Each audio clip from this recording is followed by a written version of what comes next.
I am hot. I am hot. I am hot. I am a fat, lazy, out of shape, red-headed ginger motherfucker. Hot. First of all, I need to make an apology for the last show. I enjoyed interviewing Terry. I did. It was a lot of fun for me. We had a lot of outtakes that you didn't see on YouTube that Aaron was supposed to have put up. He may put up the audio portion of it sometime. But we had dogs barking, we had babies crying. It was a grand old time. And Terry and I had a good time doing the interview, but apparently a lot of you didn't like the interview. And for that, I apologize. Terry's been out of the business for a long time now. She's obviously not interested in doing the business anymore or being involved with it anymore. So, the next time I get a guest, I promise it'll be a current wrestling personality in some form or capacity in some way. So I apologize for that. If you guys didn't like the show, that's cool. And like I've said before, I don't care if you guys like the show, dislike the show, as long as you're watching the show. That's the important thing. But if you dislike it, why do you watch it? That's kind of stupid. On to your questions. Okay, this is from the man. Do you think Jeff Hardy has learned his lesson on doing drugs, and do you think he'll get another shot at the WWE or World Championships? Yes, I do. I think he has learned his lesson. You know, he screwed up twice now. One more time and he's fired. It's a shame that it's had to come to this for Jeff Hardy to be in that deep of trouble, where if he gets suspended one more time, he gets fired. That'll be a tremendous loss to WWE and to the fans. But hopefully, and I think he has, Jeff has learned his lesson. That way he can go on entertaining the fans as Intercontinental Champion when he wins that title back, and possibly as World Champion one day, now that the World title's back on Raw.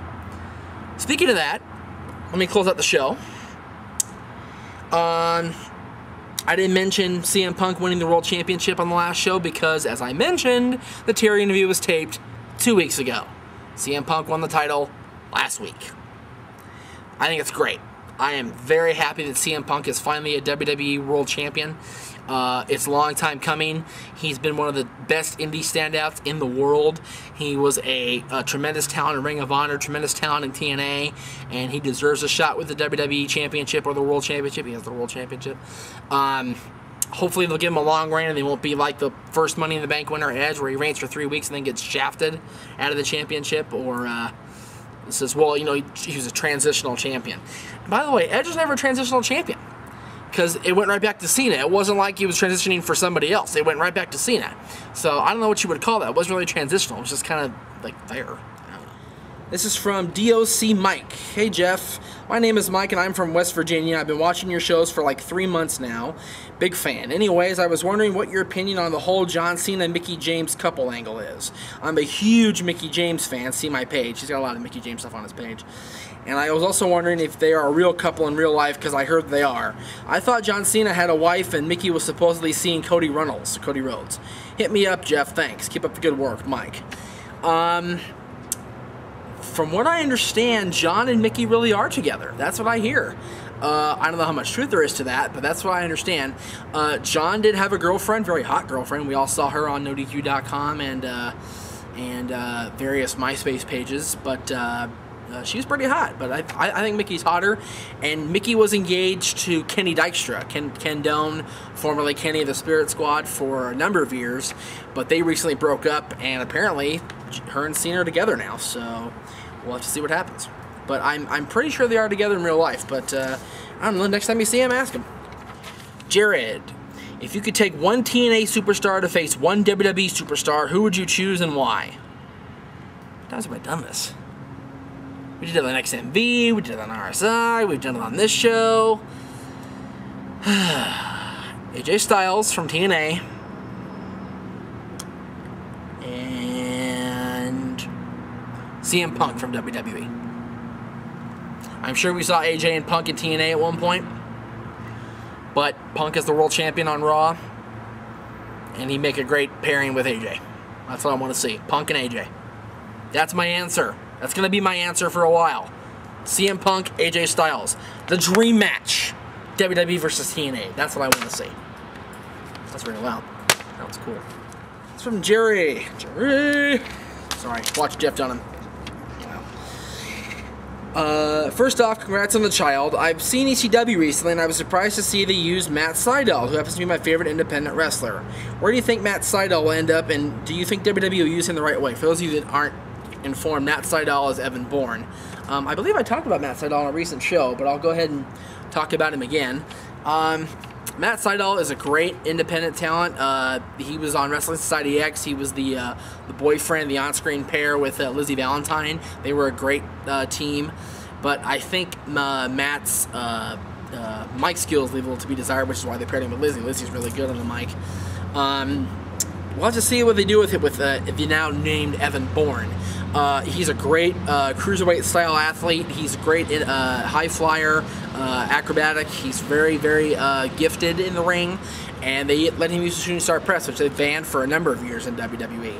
But they let him use the shooting star press on ECW recently, and that was really cool to see. So we'll have to see what happens with Evan Bourne.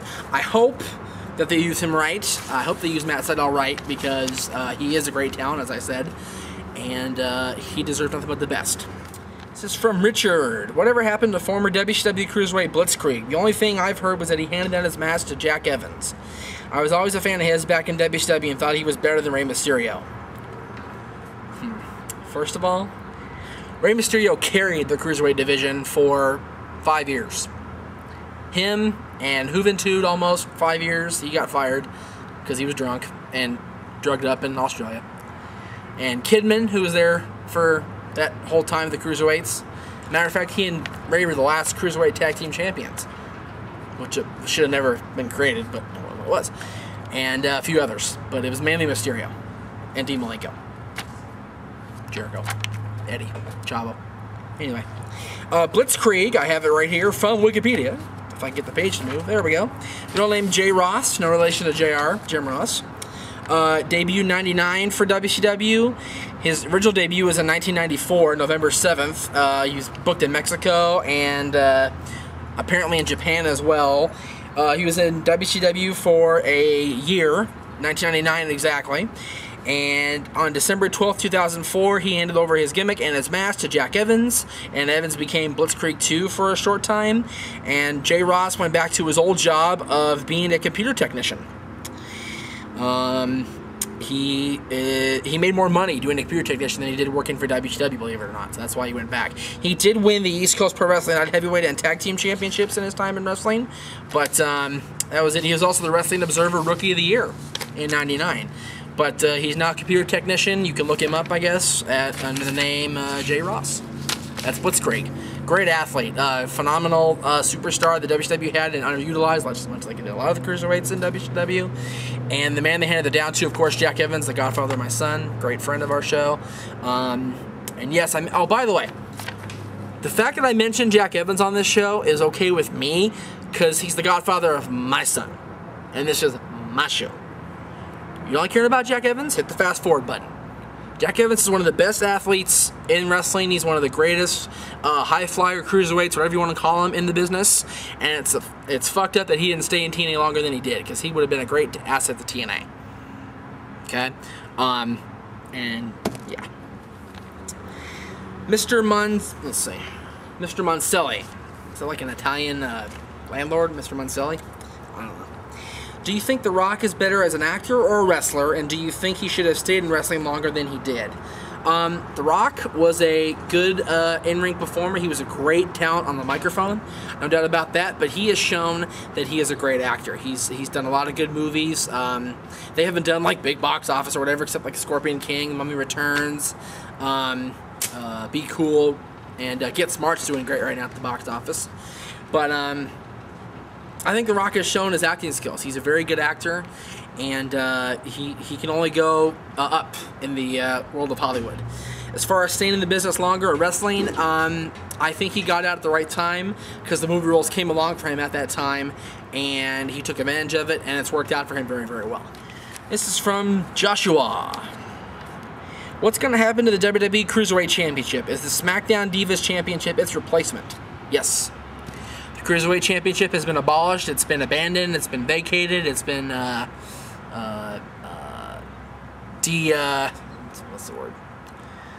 destabilized, I guess. I don't know. Okay, it's coming off.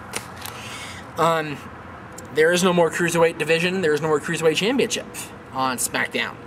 And they're going to have this new championship for the Divas. The Divas. Did you see that belt on SmackDown, by the way? Whew. Horrid.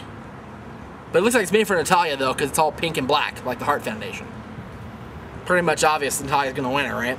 Unless they throw a swerve at us. And Michelle wins. Throwing it out there. You never know. But yes, the SmackDown Divas Championship, the WWE Divas Championship, is going to replace the Cruiserweight Championship as the fourth title on SmackDown. Actually, third title now because the U.S. title's on ECW. This is from Tom. Not MySpace Tom, but a different Tom. Although Tom is a fan of mine. Tom is a fan of XMV. I remember that. Are you still a fan of this show, Tom? I hope you are, because that'd be cool. Hey, Tom. Hey, Jeff. First off, congrats on the birth of your son. 3 months old. Guys, keep up. Come on. I was wondering what you think of the noise behind me. It's very loud. It's a close set here. What are you doing? What is that? I'm gonna give him a cheap plug. What is that? SCP. What is that? A company called SCP based here in Santa Clarita. Look him up and tell him, stop interrupting my show! He wants to know what I think about the Ultimate Warrior's comeback at New Wrestling Evolution out in Europe. I watched the match. It wasn't the best Warrior match ever. He's definitely a little older, definitely a little slower, not as intense in the ring as he once was. But it is what it is. Oh my God! What do you want? Quiet! Thank you. They got quiet. Hear that? They respect me out here. Unlike the people on YouTube, I got respect in my hometown, bitches. Yeah. Anyway, Warriors comeback was what it was. It wasn't anything, you know, extraordinary. It was just a match with, you know, buckwheat, you know, Orlando Jordan, you know, whatever. It was all right. And as far as seeing New Wrestling Evolution in the States, the only way you're going to see them is on YouTube, as far as I know. They have a website that they may have videos up on, but I've only seen their stuff on YouTube, like the Warrior stuff. So good luck finding them. Thank you all for watching the show today. We'll have more questions, this time from my Yahoo Mail. That'll be on the next show. And I've got 30 pages, let's see, 28 pages in my inbox on MySpace, and 120 something questions, 115 questions or so on my Yahoo. So I will get to you as soon as I can, but I'm backed up right now. I'm going to close the inbox right now. The inbox is closed. If you send any questions, I'm deleting them right away. So don't send them in. I'm not going to answer them. Okay? We'll see you next time.